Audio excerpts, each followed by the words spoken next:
पूरे साल फिल्में बनती हैं, जिनमें कुछ बेहतरीन फिल्में होती हैं तो कुछ फिल्में दर्शकों द्वारा दुत्कार दी जाती है। वहीं कुछ फिल्मों से निर्देशक अपने बेहतरीन काम की मिसाल छोड़ जाते हैं तो कुछ खराब स्क्रिप्ट और खराब निर्देशन के कारण उन निर्देशकों को दर्शकों की अवहेलना झेलनी पड़ जाती है। इसी प्रकार से फिल्म के हर क्षेत्र में हर किसी के काम को साल के अंत में अवार्ड के जरिए आंका जाता है। फिल्म फेयर अवार्ड्स को अब करीब 65 साल हो चुके हैं, लेकिन अब भी इसको सम्मानित अवार्ड के नज़रिए से देखा जाता है।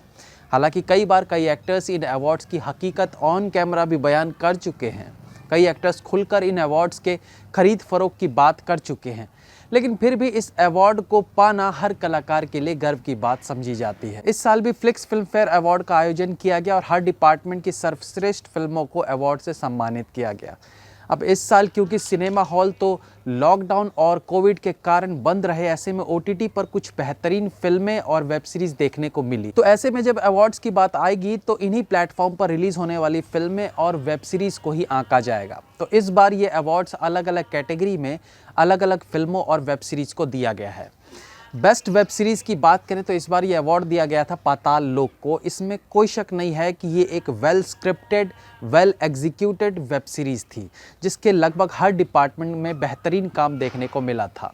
हाँ, इस वेब सीरीज़ को कंट्रोवर्शियल बनाने के लिए हिंदू मुस्लिम वाले एजेंडे का भी खूब इस्तेमाल किया गया, लेकिन चलिए उसे दरकिनार कर देते हैं। बेस्ट एक्टर के लिए ये अवार्ड इसी वेब सीरीज़ में लीड रोल निभाने वाले एक्टर जयदीप अहलावत को दिया गया।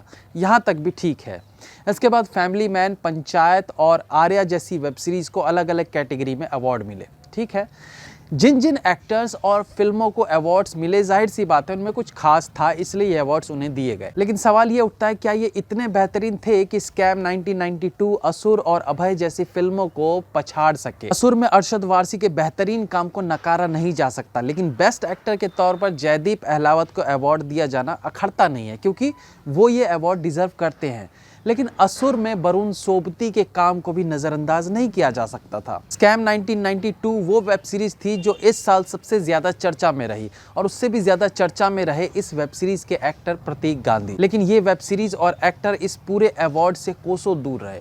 ये कहना गलत होगा कि इस बार के अवार्ड्स गलत दिए गए। अवार्ड सही थे, बस कुछ कैटेगरी में इन वेब सीरीज़ को भी शामिल किया जा सकता था, फिर चाहे वो सपोर्टिंग एक्टर के लिए होता या एटलीस्ट एडिटिंग या किसी और टेक्निकल कैटेगरी में। लेकिन इतना ज़रूर कह सकते हैं कि इस बार का फिल्म फेयर पहले के मुकाबले काफ़ी ईमानदारी भरा था, जहां कुछ वेल डिज़र्विंग एक्टर्स और फिल्मों को ये अवार्ड दिए गए।